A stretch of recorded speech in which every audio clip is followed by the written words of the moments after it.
Mata.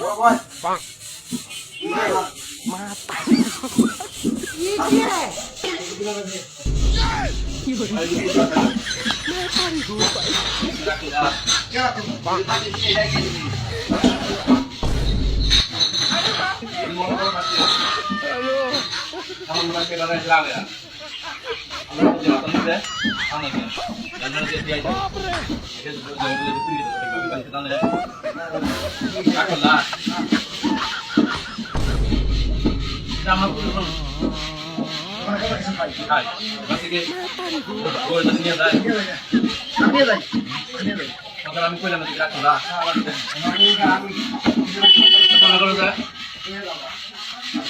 সামনে অনেক কিছু দেখো দেখো তো মোবাইলে যা ভিডিও তুমি করো মনে কথা কিছু কর মানে মাছ খাইছো মানে গোসল করতো মানে কাপড় কিনতো মানে কি রে এটা করে দে এটা কি বাচ্চাদের জিজ্ঞেস করো